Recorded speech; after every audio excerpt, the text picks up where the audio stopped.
as ever. You know, I've just crammed it all into my head today, and then you sort of get some of it out, and then tomorrow be on to the next thing, you know? Well, you know what, Dan? Neither of us are the subject in this relationship. We're both both subjects, I suppose. Both subjects, yeah. We're in dialogue. We're creating our own meaning from this book. So if we don't get the real meaning, that's fine. Yeah. A book, a theory that rests quite heavily on dialectical thinking shouldn't also create the word dialogical, because I was just yes, or pedagogical. All three of those, I was like, oh my god, I'm very confused, or just misreading or something. Yeah. Yes. Let's not objectify one another and engage in a, you know.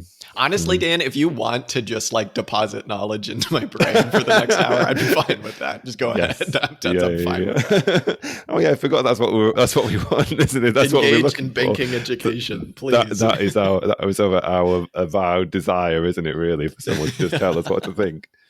Exactly. We just get some more guests on the show. Let the banking education us. Yeah. This is the first time we're podcasting without being able to see each other, Dan. How's that make you feel? It's all right. Yeah, it's fine. It's fine. It's fine. Webcams it'd be interesting to see like how reliant we are on visual cues to one another. I was thinking that. Feel free to interrupt. I don't know if I'm going to say much of worth, so just feel free to interrupt at any point. No, likewise. I think we're doing the opposite of both. We're negating both banking education in the way that we podcast, and we're definitely not engaging in like problem posing in the way that we discuss issues on this podcast. We're kind of just skirting around things. That's kind of fun. We engage in the pedagogy of the skirter. That's what we're up to. Dan, we don't remember what episode it was. I don't think it was the last one. Last episode was the one on China. The one before that, I believe, was oh my god, what is wrong with me? No, we read something. Neither vertical nor horizontal, nor vertical, whatever it's called. We read that. Go back and look at it. And you came up on the footnote for this book, for Pedagogy of the Oppressed, and you were like, let's read it, because it's come up in a few other books that I also can't remember that we've read for the show. And so we read it, and we're going to talk about it. And Dan, what'd you think? What is it that kind of like made you want to read this one, you think? I think perhaps when we were reading Neither Vertical Nor Horizontal, there was something very appealing about the footnotes to this book, because it felt it felt like it was referenced as an example of a way of engaging in the kinds of movement building that the author of that essay was talking about. It also sort of represents a step into a world that I'm not particularly familiar with, and I don't know why, other than that, why it appealed, but I was like, let's give that a go. And I'm really glad that we did. It's a really interesting essay. Like, it's or long essay, book, I suppose. Yeah, we'll call it a book. Make ourselves feel good. Great. Write another book. Take it off the list. Just the completionism, really. That's all we're doing, isn't it? Yeah. Pick it off. Get that achievement, you know. Yep.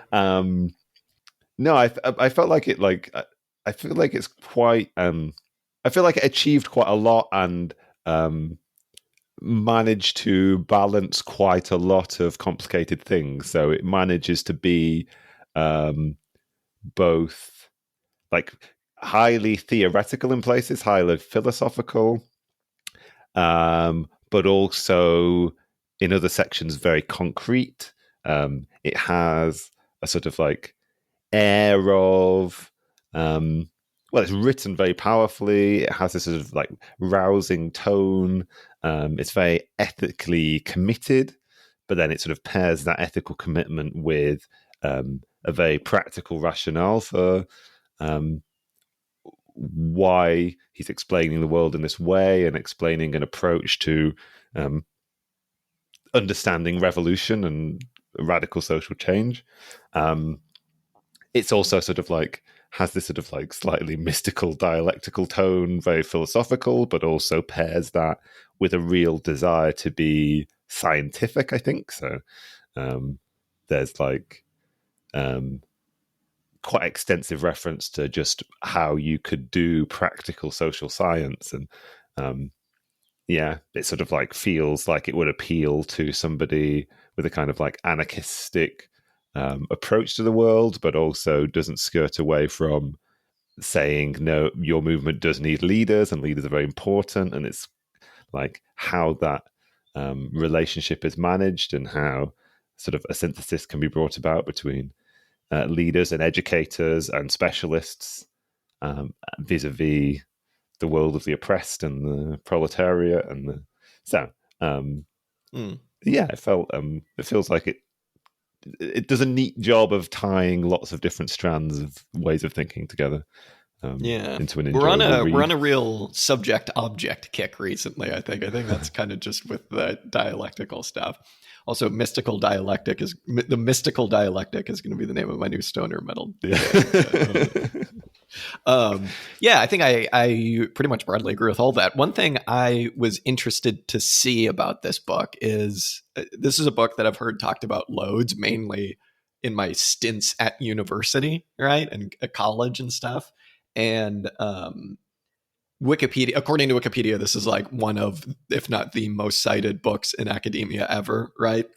And I think that kind of like plays into how this book can be read and the kind of like ways in which academics, like radical academics, kind of like to think of themselves as like kind of like, maybe them and students as the purveyors of revolution in a way. I'm not saying that is actually what that book is.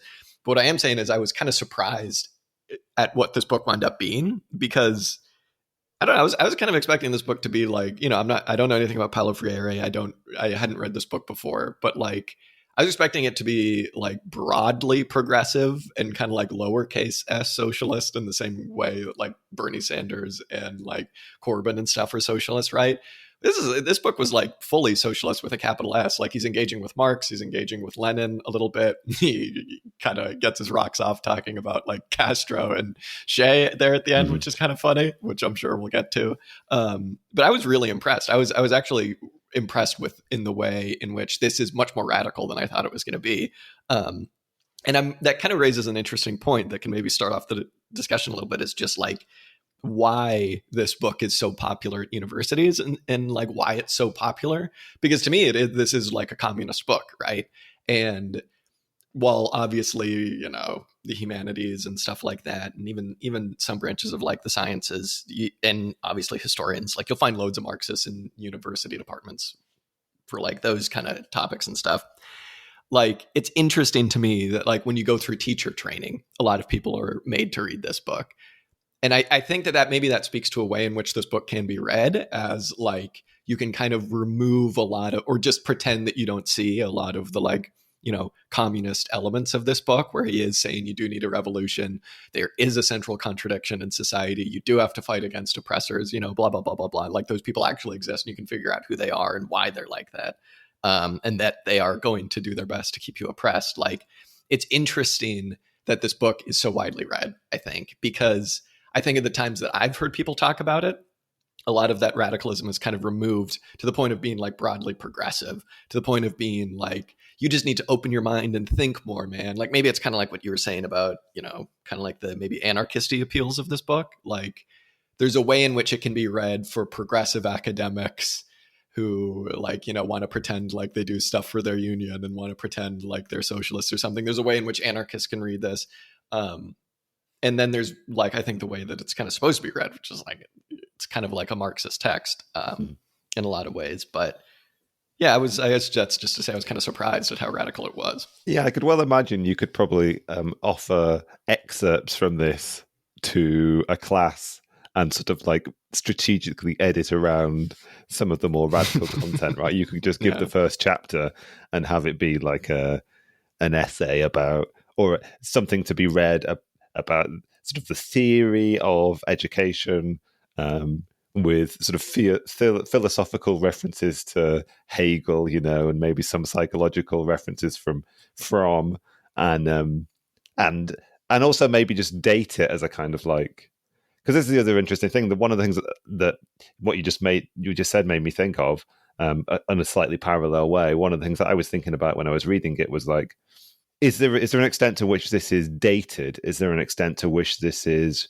written for a particular setting, i.e., South America, maybe with a large indigenous population, maybe with a large peasant population, but it's maybe not well designed for a modern 21st century world, highly proletarianized, highly industrialized. And I guess the early sections of this book, you could imagine you could read this in that dated way. But one of the things that I appreciated about his writing was without any kind of like foreshadowing or without any kind of like sort of cautious, guarded use of the language, he sort of just transitions through the book from talking philosophically, talking about, you know, the peasantry, or just the talking about the oppressed, broadly speaking. And then toward the end of it, he's talking very concretely about the proletariat, and as you say, making references to Che and Fidel, and quoting Lenin, and talking very deliberately about revolution and revolutionary movement, and speaking against like reformism, I suppose, or other ways of co-opting sort of radical tendencies within social movements to sort of nullify them, I guess. Yeah. Hmm. Yeah, it is interesting. I would like to see kind of like, you know, when you're made to read this in teacher training, it's like, so what did everyone think about banking education? All right. And what did everyone think about problem posing education? What did everyone consider about his take on the July Revolution, Cuba? It's just like, oh, yeah, his take on Castro was, you know, very developed. I thought that was really funny. Yeah. Yes. His assertion that only oppressors can deploy violence, you know, and the oppressed are never the instigators of violence. Yeah, exactly. All that we do in our struggle is justified. It's like, okay, that would help you in teaching your GCSEs. Thank you very much. So yeah, he if we kind of get into it, like he starts this off by it seems like he poses the same core contradiction and problem in a number of different ways. And it's basically what I was hinting at about like the subject object philosophical question that's always been a question forever, and that we've engaged with when we've kind of read some stuff on dialectics, like specifically Lewontin and the way that he applies this to studying biology, and about, you know, how the subject, meaning like any species, is governed by like the object in kind of, you know, classic Darwinism or vulgar Darwinism, whether that's like the gene or the environment, and about how they kind of like dialectical thinking reframes that philosophical question, and to kind of say like we're all subjects, man, and like you can't really say that one thing's acting upon another because there's this dialectical two-way street relationship where there's always going to be a give and a take, right? The first way that he kind of comes to talking about this question is through comparing sectarianism and what he calls like radicalization, or I suppose like radical like acts, radical education, I suppose. And he says that both left sectarianism and right sectarianism negate freedom, right? Because like right sectarians will just be like, oh, we just have to go back to when things were good, make America great again, or like look back at our epic German past, dude, how great was that? We need to bring that back. You know, that's kind of a negation of freedom because it negates what people can actually do as humans in making our own environments around us, right? And he also says that like left sectarians do that as well. They just kind of flip that on its head, and instead of the past, it's the future, right? It's like, here's the thing we need to get to, and here's exactly what you need to do to get to it. Listen to me. And he says that this kind of negates the innate thing about the thing that makes humanity human, which is its own freedom, right? And he's not just saying that as like a moral critique of sectarianism. He's saying it because he's like, it's that innate human creative potential for making our own freedom that is actually going to make a successful revolution, like sectarianism won't. And then he kind of says that he opposes sectarianism to radicalization or radical acts, radical teaching, as he basically says. It's kind of entering into a reality with your object, quote unquote, like with the people that you're trying to radicalize, the workers, peasants, whatever, in order to fully understand it. And this is, I guess, kind of like a core thing of the entire book, is that he's kind of saying you aren't going to have all of the answers right away. And if you think that you do, not only is no one going to listen to you, but you're going to be wrong, because like circumstances on the ground, if you're a revolutionary like agitator, they're always going to be, you know, different to what you read in like textbooks. You know, he's not saying that there's no abstract laws of capitalism. He's not saying that that there shouldn't be a goal for communism or something like that. He's just saying that if you're trying to organize, you need to kind of like fully immerse yourself in the situations on the ground, which, yeah, seems fully correct to me. I don't know what you think. Oh yeah, for sure. But that also sort of speaks to what I was saying before, perhaps about pairing very nicely ethical objective with a very practical, real world assessment of what will work. You know, I suppose because a lot of the early stages of this book, I was found myself asking some questions, trying to probe for things that I might struggle with or disagree with, and some of those are in what you've just said. That I think in that's like I was sort of struggling with this early on. He sort of talks about the primary vocation of the oppressed as being to become more fully human or work toward being fully human. And what I was sort of asking myself then was like, what is then for in this argument, what is the conception of humanity that's being argued for, in the sense of like, does it have some concrete characteristics? Is there like a human nature that is being suppressed and should be set free? You know, is this sort of like a liberal appeal, an anarchist perhaps appeal to some sort of fundamental human nature? And similarly with the idea of like truth, or the sort of like the ultimate aim to be achieved, like the thing to be discovered, like is there an ultimate aim for this process?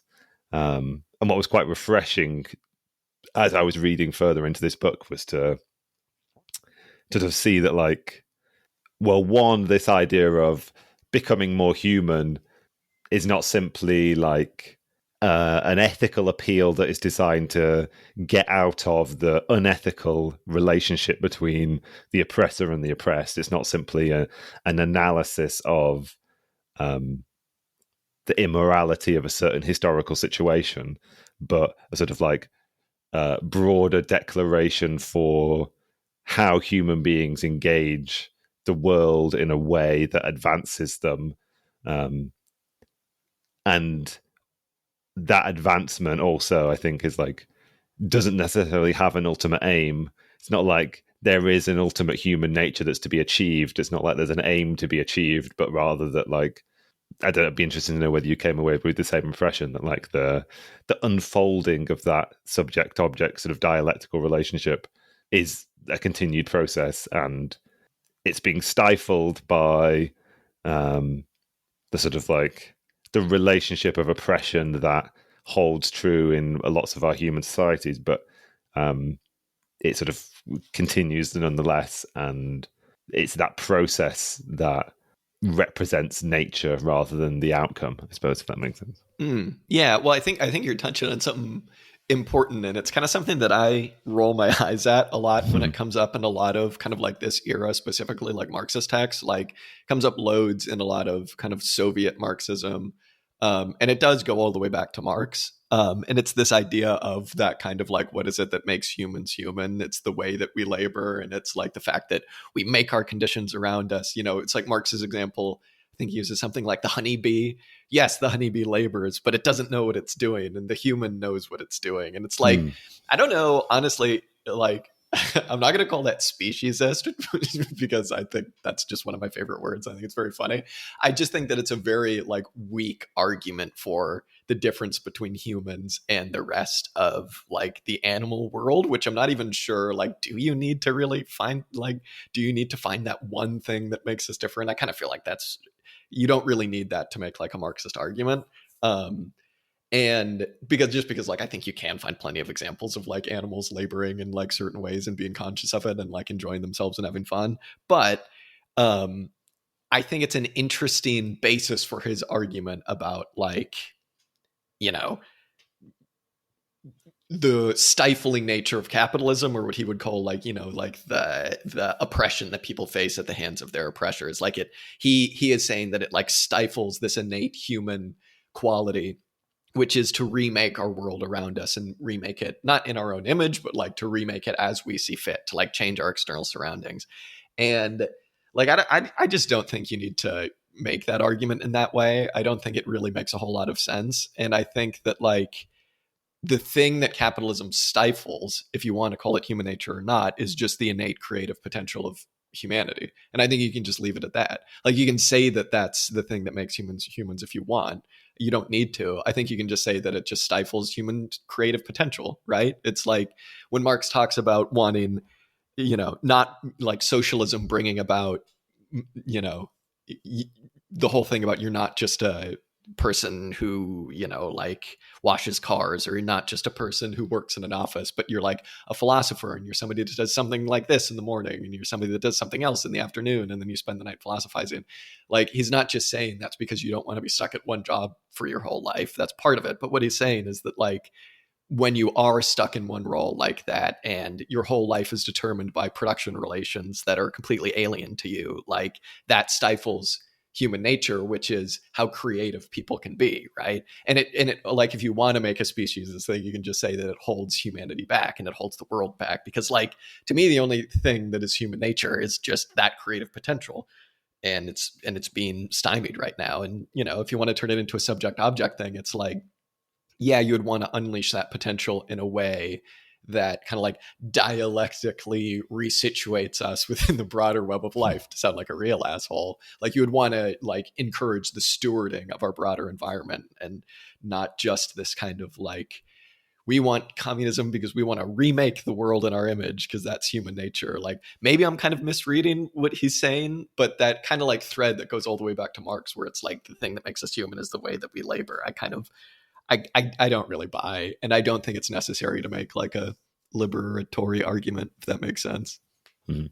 Well, I mean, a few things to say to that. There were points in this where I did try and compare this to arguments that we've encountered vis-a-vis human beings' relationship, or sort of any species' relationship to the environment, and like environments presenting hard limits that sort of like might I suppose the ultimate example obviously is like climate change, right? And like I felt that there were points in this where I wasn't sure whether the argument entirely excluded a recognition of the fact that some of those limits that might be presented by human beings that they have to overcome, it might be hard limits presented by the environment, I suppose. I think though that, yeah, I don't know.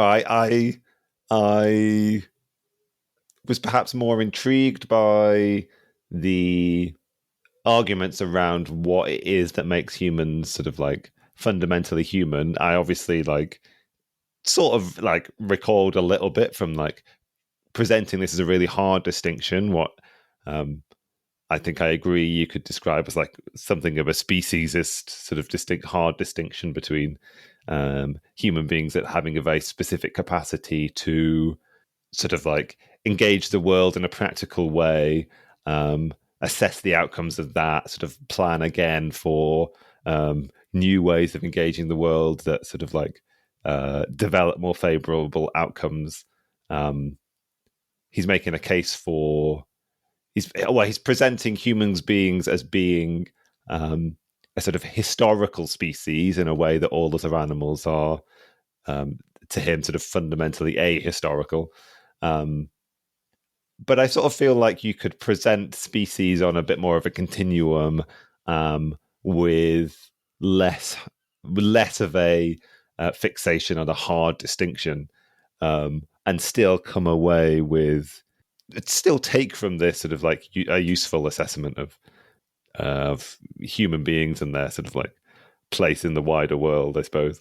That's sort of useful. I mean, I suppose at this point it might be worth throwing the word praxis into the mix, right? He's Whoa. quite like this is where like this is obviously the word that's used to describe the sort of like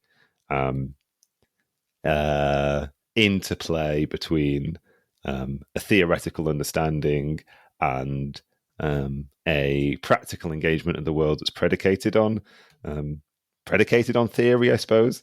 And he's suggesting that there are blind alleys that can be entered down in both of these sides, right? It's possible to be a sort of like an activist, which in this language is a negative thing to be, because it presupposes pure action without sort of like theoretical assessment of the situation. And likewise, it's possible to be entirely wrapped up in a theoretical understanding and never actually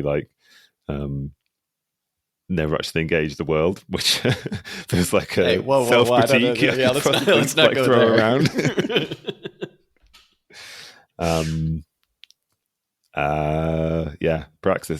Praxis, man. Yeah, I mean, it's. I think he really comes to like the correct conclusions in a lot of this, and I do think that his ideas around praxis.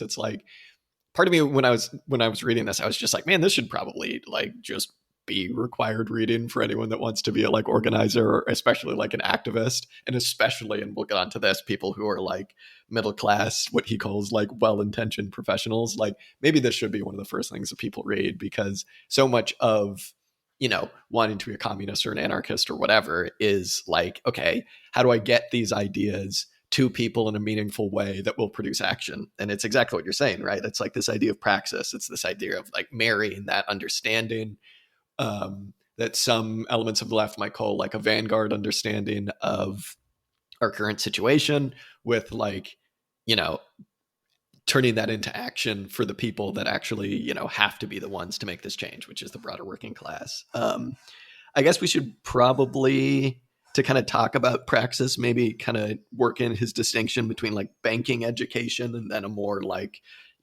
pedagogy of the oppressed, problems posing version of education, good education versus bad education. You could basically see this as like bourgeois education versus something that might be the seeds of a kind of like socialist understanding of education. And yeah, I guess first we can just talk about banking education, which is just what we're all used to. This is just the education system, right? This is like Althusser being like, whoa, dude, you ever notice that like the 8-hour work day is the same as the 8-hour school day, dude? It's pretty crazy. He's basically saying that like the way in which the people with knowledge, meaning teachers, academics, whatever, like engage with their pupils is one that, clearly reproduces the social relations of capitalism. And it's one that is is obviously mirrored in the dynamic between like, worker and capitalist. And it's one that treats not just knowledge as like fully static, but the pupils as fully static, right? It's this very hierarchical relationship where the teacher comes in with all of their, like big ideas and big thoughts, which are 100% correct, and just, places them in the minds of the student through like, rote learning and repetition. And okay, now you can have a, master's degree because you've memorized enough marks, right? And he's basically saying, there are loads of issues with these, like treating students like receptacles, or projecting that, ignorance that probably doesn't exist onto students, or even just this hierarchical relationship where the teacher is the person that is presumed to know everything, right? But mainly what he's saying is that it really doesn't contribute to a liberatory understanding of capitalism and of our current predicaments and of the oppressor-oppressed relationship. But it's really not producing any kind of praxis. And that's, probably on purpose, right? Like, academies are capitalist institutions. Even if you're learning about Marx, you're not really learning about how to, put those ideas into praxis. You're just learning enough to be able to write a verso book. You know what I'm saying? And like, yeah, this is just something we all have experience with. It's why everybody fucking hates school. It's why there's like this negative connotation around of learning and education in general, and why education is just seen as extremely alienating. I mean, yeah, this has certainly been my experience of all my, I won't say academics, I don't have an academic career, but my educational experience. It's definitely not a career. I don't know. I guess there's two ways to look at this, right? There's the prescription that's being given to prospective organizers, agitators, left-wing intellectuals, leaders, political parties, and that kind of thing, is just to say this is not something to be emulated, right? This is not going to this isn't the route to take if you're going to try and engage people, try and to overcome some kind of false consciousness and make them radical or revolutionary kind of thing. There's also the argument from the standpoint of the oppressor, broadly described, right? It's like his sort of like broad analysis of what the relationship between the oppressor and oppressed is that like the sort of oppressor is fully subjectivized. They have all the power, they have all the knowledge, they know how the world works. And that knowledge and that power that they have sort of like represents the truth of any situation. And usually through a relationship of exploitation, the oppressed person and peoples of the world are made into objects. They're something which is owned, either them physically or their labor. And the oppressor is a subject by virtue of ownership. But he's making a very powerful argument that what can happen if the truths of the oppressor become the only truths is that like something that we can recognize in our everyday life. It's very true, I think, of like the society that I live in anyway, is that the oppressed take on a belief in the narratives of the oppressing class.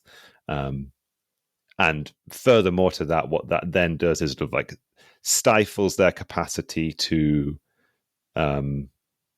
have any positive radical expectations for the future, to think that they're able to change the world, to think that the world can be changed, because rather than engaging the world as a historical process, as an unfolding, as something which can always be radically transformed through this approach to education, this sort of banking approach to education. Banking just means it's like a repository of knowledge, right? You're depositing knowledge into an account, and then people are able to just withdraw it, but not in like a dynamic way, just in a sort of like, as you say, rote learning way. But this form of education actually stifles people's ability to think radically, and also it's sort of like they're stifled by a belief in the narratives of the oppressor, I suppose. Yeah, exactly. I mean, yeah, it's, you know, the Althusserians would say it's all a state, man. Everything's a state. It's all just one big state. School's a state. It's all a state. Yeah, it is, as we all have had experience with this kind of education, very shitty. And so like that's the purpose of this book then, Pedagogy of the Oppressed, just kind of like put forward an alternative idea for how education and radicalization and agitation can be affected. And again, this comes back to like the subject object divide, where it's like, you know, we think of teachers as the subject and students as the object. What he's saying is that in a kind of like dialogical, not dialectical education program, problem posing, there's no single subject, which is interesting. And like, I think you can take this and get a bit woo-woo with it and get a bit like, whoa, dude, we're all just like, you know, getting together and just like shooting the shit. Like what is knowledge, man? Nobody knows anything more than the other person. But he definitely doesn't do that. And I was really impressed with the way that he kind of like navigates this dialectical turn in his thinking here, because he's saying that, okay, if there's no single subject and if all we have is like a proliferation of subjects that are engaging in a co-created educational program. Let's use an example of like an agitator coming in for some sort of activist purpose, although he doesn't like the word activist. We'll get to that in a second. Say it's somebody coming into like a workplace, a union rep trying to organize unorganized workers. What he's saying you should do first isn't just come in and be like, you are all wrong for not having representation. Join the fucking union, you idiots, which is what you want to do in that situation. What he's saying is you kind of pose problems to people. And it's kind of like this Socratic way of getting people to kind of come to conclusions on their own. But it also isn't fully Socratic. It's like, you go, okay, so what are the problems at the workplace? Why do you think that is? Well, from my experience and from my, reading big books, here's kind of what I think's going on. Oh, okay, here's how that matches with your experience. And so in that way, you kind of see what he's saying about how there is no single subject. It's people co-creating this program together. And what he says, and this is, I think, the thing that ties it all together really well, where he says there's no single subject. There are many subjects with varying roles and varying levels of responsibility. So he's not kind of like fully doing an anarchist turn and just being like, well, what even is capitalism, dude? Not saying that that's what anarchists do, but in kind of like an organizing capacity, there's this kind of like allergy to anything that reeks of hierarchy.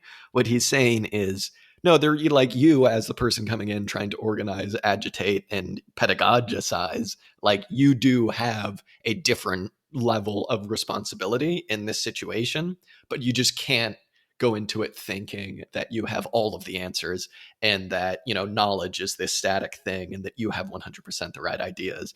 Obviously, he's saying you need to have some sort of positive program, one would imagine, for how things could be, but you really have to adapt that to what people think and to what their actual experiences are, right? Like, pick any revolution, any left project ever, and you would find a million examples of like where this has gone wrong, right? Where a one size fits all program has attempted to be placed onto people when they're either not like sociologically, historically, or ready for it in any way, shape, or form, just because of different material circumstances, right?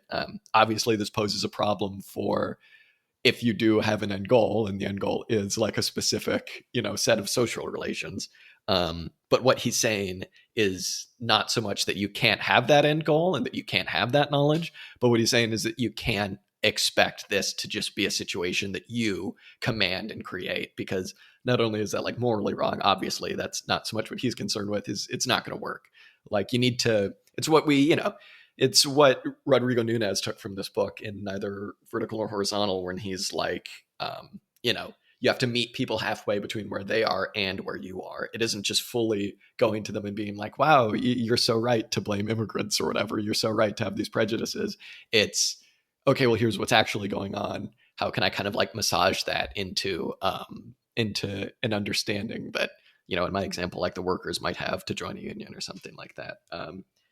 Yeah. And I mean, I guess that just has many implications for left-wing organizing, and like broadly speaking, like left-wing political movements as well, kind of on a larger scale. It's a really good kind of reeks of Lewontin and Levins, I think, in terms of like a really good approach to the subject-object kind of divide, dichotomy, whatever. It's very good.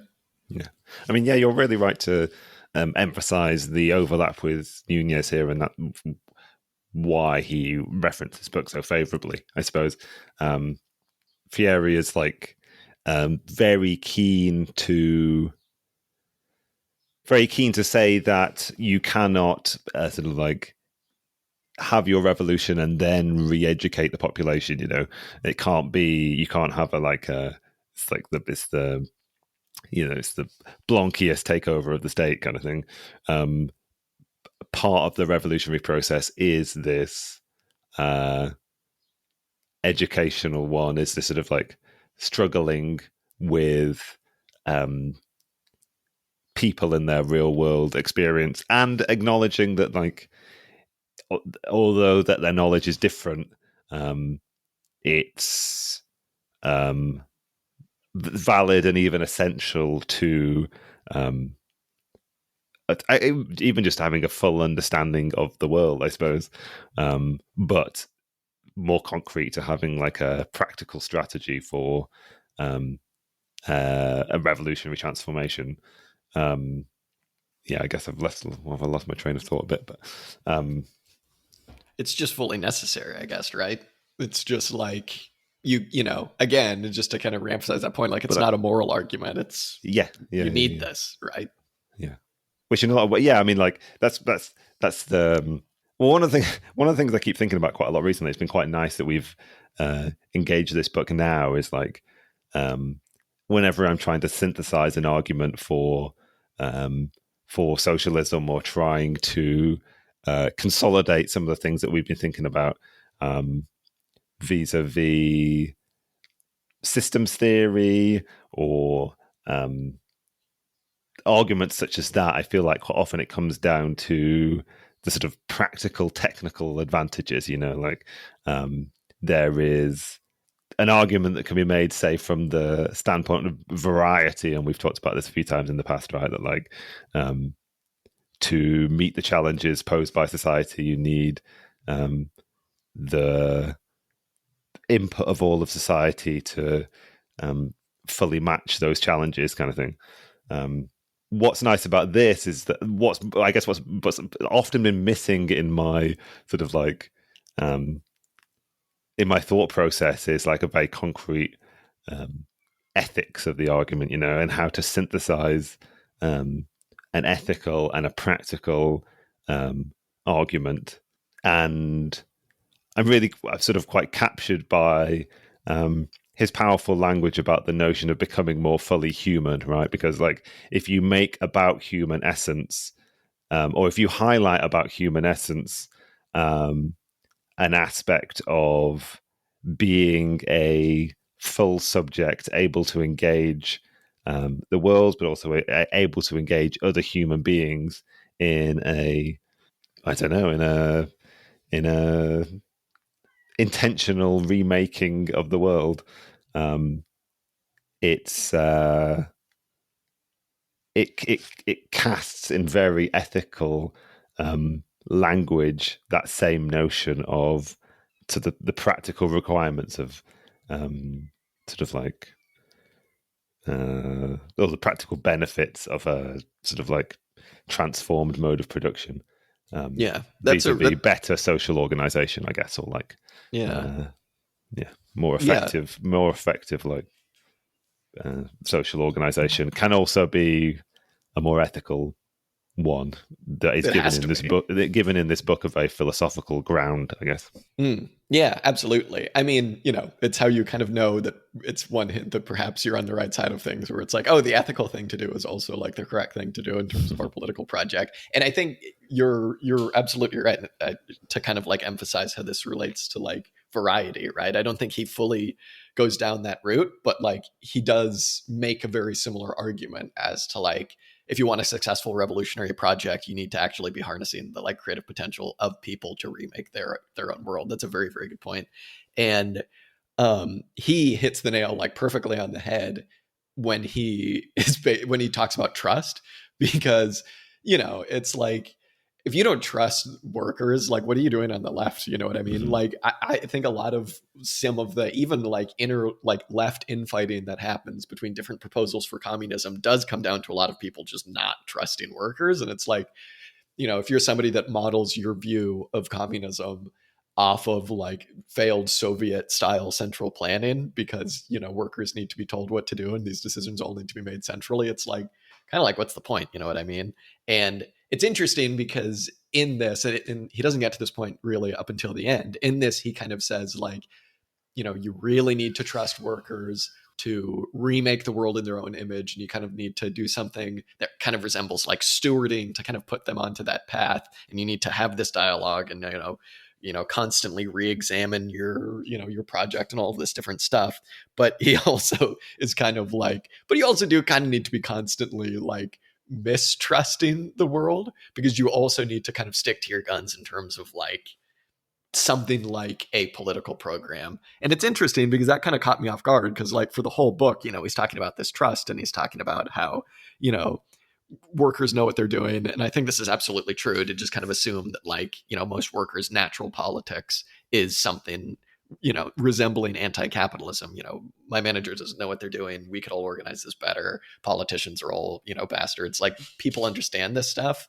And so it kind of caught me off guard at the end, though, when he kind of starts quoting Shea and is like, the only true position for a real revolutionary is constant mistrust. And I was kind of like trying to square that circle, right? Because it's like, what are you talking about there? Like, why do you constantly need to mistrust peasants and mistrust workers? He quotes Shea as saying something like, until a zone is completely liberated, then you can start trusting people. And I think kind of just the point that he's getting at, and you kind of correct me if I'm wrong here, but I think his point is just like, you know, you need to have a kind of end goal, and that end goal needs to be the lifting of oppression from all of humanity, you know, kind of like the lifting of capitalist social relations. And to a certain extent, that kind of like ideology of the oppressor seeps its way into so much of everyday life that people will at sometimes not necessarily maybe trust an emancipatory project just because they've been so steeped in, you know, banking education and authoritarian education and all of this stuff, that you do kind of need to constantly be like reorienting your political project. I don't know. What was your take on this stuff? Because it kind of caught me off guard when you started talking about Castro and Shea and kind of like the mistrust. I mean, I feel like he's really.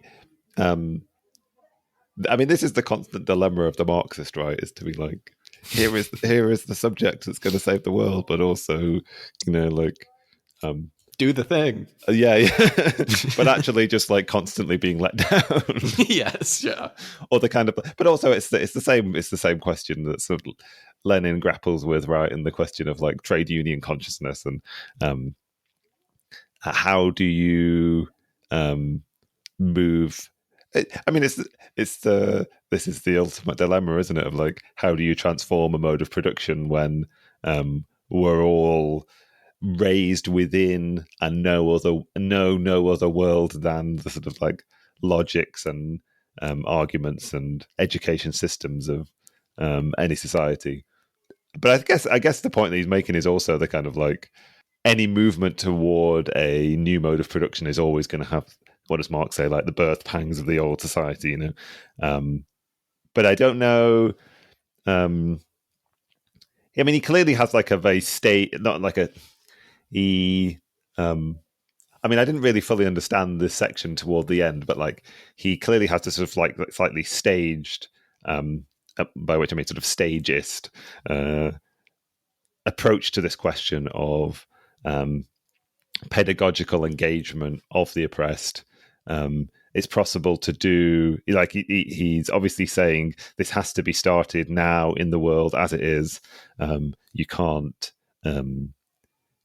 engage the oppressed, you engage the proletariat, whomever it is that you're looking to liberate. You can't wait till the new society comes before you can involve them in a process of joint liberation. At the same time, there's a degree also in his argumentation, which is like, for this process to be fully realized, you have to be on the other side of a revolutionary process. He talks about like a cultural revolution, right? I know. I was like, "Where's this going?" I didn't really. This is the bit that I wasn't sure whether I understood fully what it was that he was trying to elucidate, other than as a way of describing a sort of revolutionary or post-revolutionary effort to, I don't know, fully overturn the sort of legacy of the sort of like legacy left by the oppressor mindset in the brains of the oppressed, in the brains of us all, I guess. I guess so. It's like how we're constantly talking on the show, right, about it's like, well, the liberal part of my brain that still exists wants me to think like this. Like, I kind of think he is just talking about something similar, because he talks about this idea of like limit situations and about how it should be the role of the educator to like expose these limit situations. And the biggest limit situation is just capitalism. He doesn't really come out and say that, but that is what he's talking about, right? Like, and he says that if you actually, I quite liked this phrasing of limit situations, because I think it kind of like really does actually vibe with the idea of like, the goal of the communist organizer isn't revolution as such. The goal of the communist organizer is like using revolution to then get to communism, the point of which is the full flourishing of humanity, right? Like, that's the goal. And that there's like the fact that there's a limit on that flourishing right now, I really found quite like motivating and kind of exciting. But he basically says that unless these limit situations are viewed in their totality, people will just blame epiphenomena of these limit situations. So I'm going to stop saying limit situations and just start saying capitalism, because like, this is something that we're all really familiar with, right? It's like, unless people are really fully able to view the problem as capitalist social relations, they're going to blame epiphenomena, whether that's like cheap labor being imported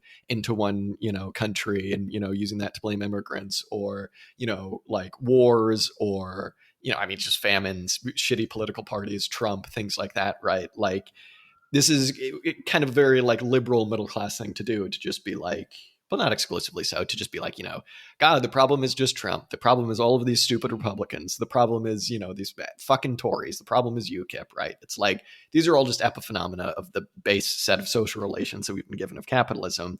And he starts talking about the middle class here. And this is really just in a footnote, but it was a really kind of like well-written, succinct way of describing like middle class prejudices, where he talks about how like so-called, what he says are like well-intentioned professionals will always kind of find it quite difficult to view capitalism in its totality. And part of that has to do with the role that some of these people play, whether they're activists or, lawyers or cops or something like that, like in the kind of continued domination of not even just the working class. Like, I think he's right to say like all of humanity by capitalist social relations. And it kind of causes this weird dissonance in people's brains where it's like, okay, if I fully renounce capitalism, what does that say about my own specific circumstances, right? Like, you really would have to come to question, well, what is your role? Is it dominator or is it dominatee? Dominated, I guess is what he would say, right? And in a lot of these cases for the middle class, it's both. And, maybe when he starts talking about like constant mistrust, it's because that ideology seeps into a lot of people's mindsets, and why when you're actually doing on the ground organizing, it's oftentimes not particularly useful to just lump everybody as either working class or capitalist, because pretty easy to say when somebody's a capitalist, and it is technically speaking easy to say when someone's a worker. But what about a worker with a 401k? What about a worker who works in middle management? What about a worker who, like, I don't know, it's like, for some reason my mind went to Pinkerton. And, we know what to do with Pinkertons, but like, maybe that's what he's talking about, is like, when we talk about these limit situations, when we talk about capitalism, the role needs to be showing people the world as it exists in its totality. And what he's talking about there is capitalist social relations, right? Like, if you're a Lib Dem, if you vote Lib Dem because of the bins, that's probably not going to get fixed until you get communism. You know what I mean? Like, that's just an epiphenomena of this limit situation. I give a lot of shit out to the Lib Dems and their bins. I don't know why that's the limit situation of bad bin collection is the overcoming of that limit situation is communism. We should just we'll go to Birmingham and we'll just tell people that. Yeah, we could don't go after the bin men. Don't go after the garbage people. Go after the Lib Dems voting for fucking. What are you gonna do? Mm-hmm. Better. I mean, you have just put a very intriguing idea in my head, which I have to think about a bit more. But like the idea that contained in this book, there is potentially a way to both look at the like very real world oppressee, I suppose, relationship, and identify sort of concrete subjective positions that those can fulfill, and then also combine with that like a systemic argument for capitalism as a totalizing system that includes us all in some way, that we all maintain in some way, that we all occupy a problematic position in. And I guess to be able to like contain both of those in one theory gives the possibility to more fully comprehend the world, I guess. I do like the idea of the limit situation, particularly. I think it has a very deliberate like position in this approach to pedagogy as well, and because it comes back to, what was contained in a lot of what you just said, but sort of comes back to what I was saying earlier as well about like there being a position that the oppressed find themselves in, which prevents them from experiencing the world as a subject, prevents them from experiencing the world as Freire is describing as this sort of dialectical unfolding. Rather, what happens vis-a-vis the limit situation is that people take on the limitations imposed upon the world by the oppressor's narrative imposed upon the world by the social relations of capitalism, as you say. And there's an important pedagogical role in exposing those limit situations and then trying to, as you say, like trying to take people beyond the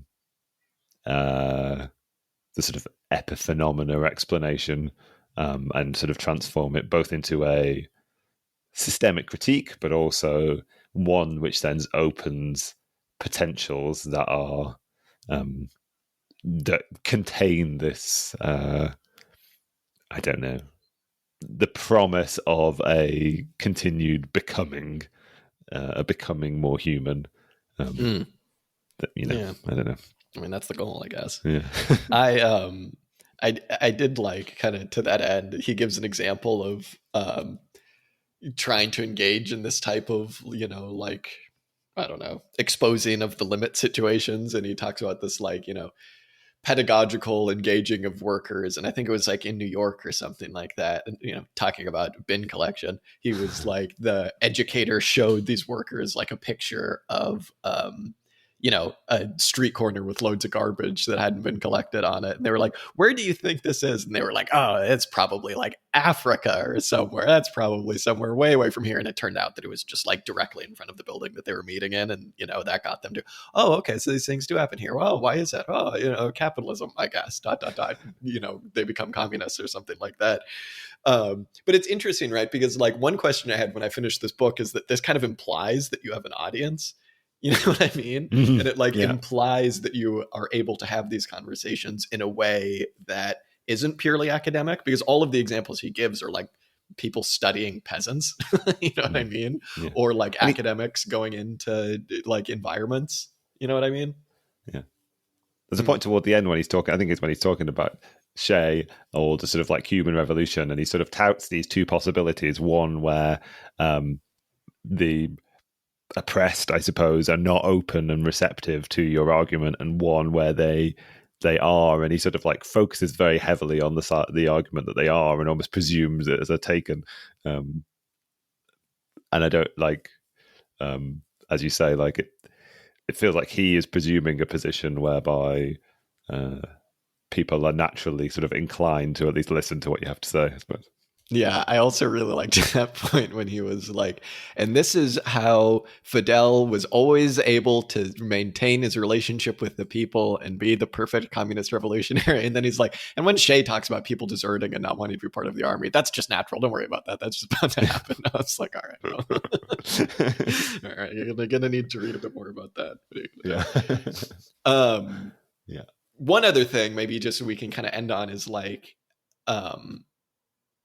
there's an implication in this book, it would seem to me, and this is kind of why I wanted to maybe like start the discussion with why this is like the fact that it seems so contradictory to me of how popular this book is in academies. Like, it seems like he's kind of implying, and there might have even been a point in this book when he just comes right out and says it, that this can't be done in like capitalist educational environments. Like the actual pedagogy of the oppressed can't be done in academies, can't be done in elementary schools and high schools, because those are capitalist structures. Like he makes a whole point in this about being like, you can never pose the question why to the oppressor, or like the oppressors will never pose the question why, because it'll be a threat to their power, right? So once you engage in this kind of like co-created semi-Socratic method of like, education, it becomes something like really revolutionary, which I suppose is right. Like if you're able to, I don't know, do it correctly. But it's interesting because it's like, I don't know if this actually could be done in a environment at a university. Like you can certainly take elements of it. And I do think that like all teachers probably should read this book just so they're not talking down to students and treating them like idiots. Like you can definitely take parts of this, but the full kind of extent of what he's talking about, the actual, capital P, capital O pedagogy of the oppressed, like, yeah, that process needs to be done, it would seem, outside of academies. Did you get that idea? Yeah, I mean, I don't think. Well, it's interesting, isn't it? Because there is a point in this when he talks about the sort of like early stages of this process in a very institutional setting, right? He's imagining sort of like, I don't know, communities of the oppressed, peasant communities in Brazil or whatever, and them being visited by academics, and he does propose a sort of very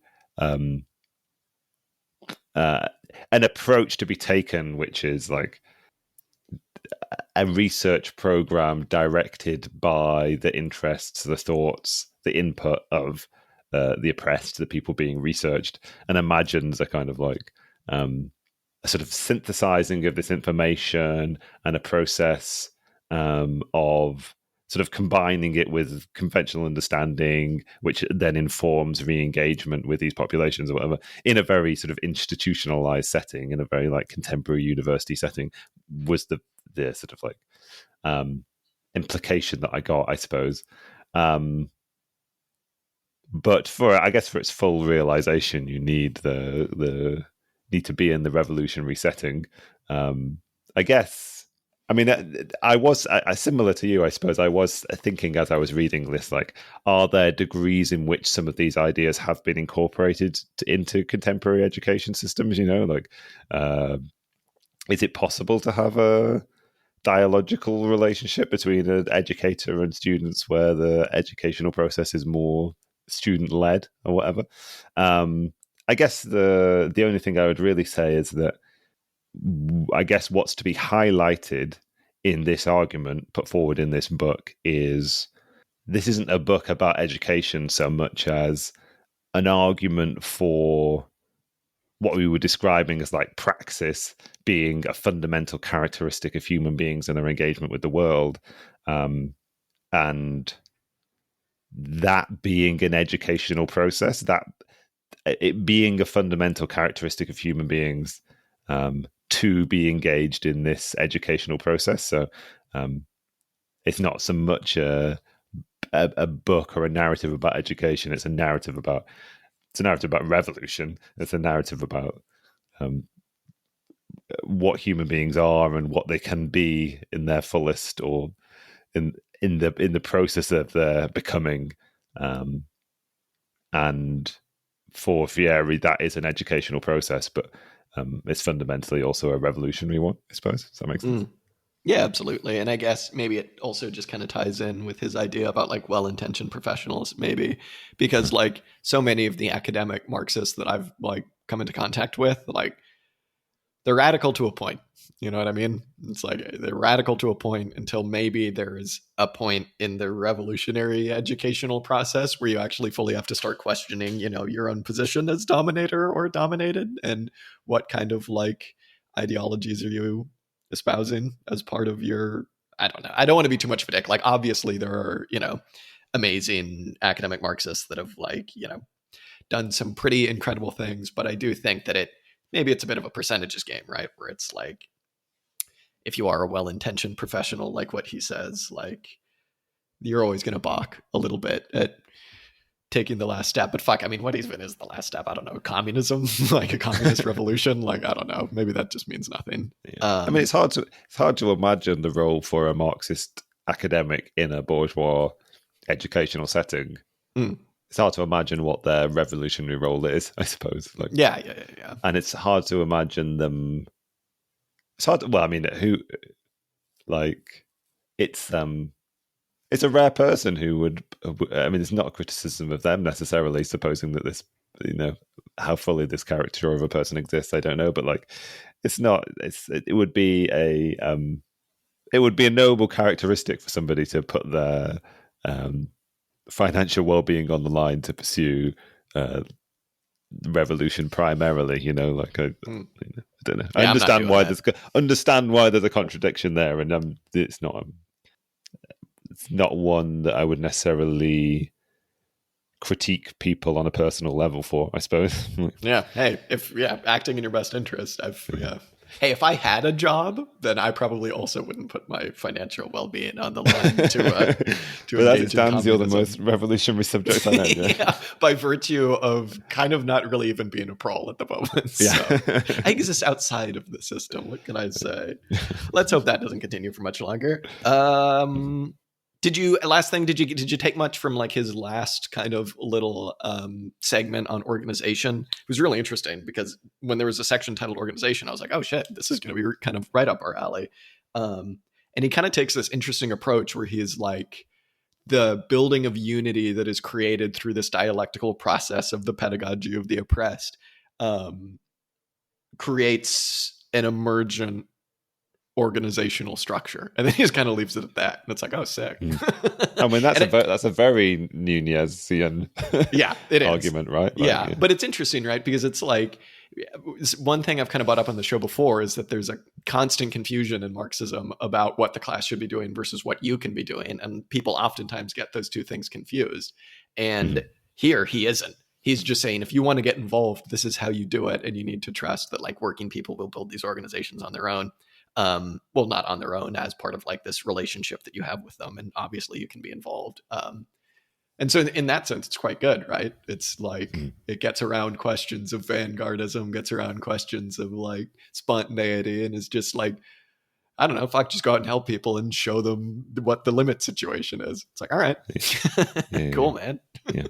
Yeah, I mean, I say again, like it does have does overcome some of those like contradictions of like whether you're an observer or whether you're an participant, whether you're a worker or whether you're a Marxist intellectual, I guess.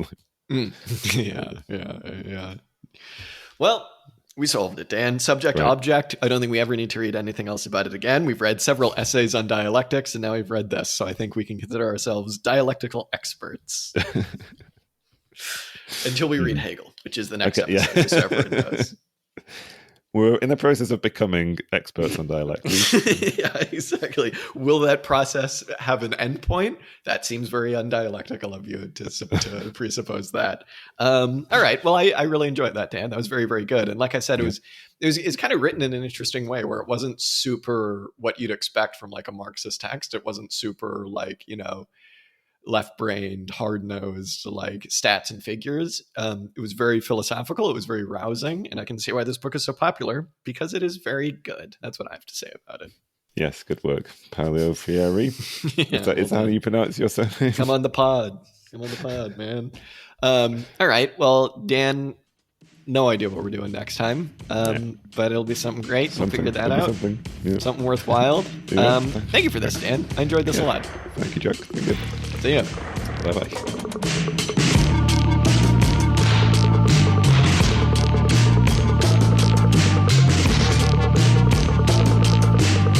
Hey, everybody. Jack here. Thank you so much for listening to this week's episode. The song that you heard on this episode is Music to Kill Bad People To by King Gizzard and the Lizard Wizard. You can go ahead and check this song out and much more on their Bandcamp at kinggizzard.bandcamp.com. If you want to go ahead and get in touch with us, chat shit, tell us that we're wrong, whatever you want to do, you can go ahead and do that at auxiliarystatements@gmail.com. You can just send us a message there. Or you can get in touch with us on Twitter, on Discord, on Instagram. You're a smart person. You can find these places. We got a YouTube. We post stuff there as well. Sometimes we stream. Thank you so much for listening. Till next time.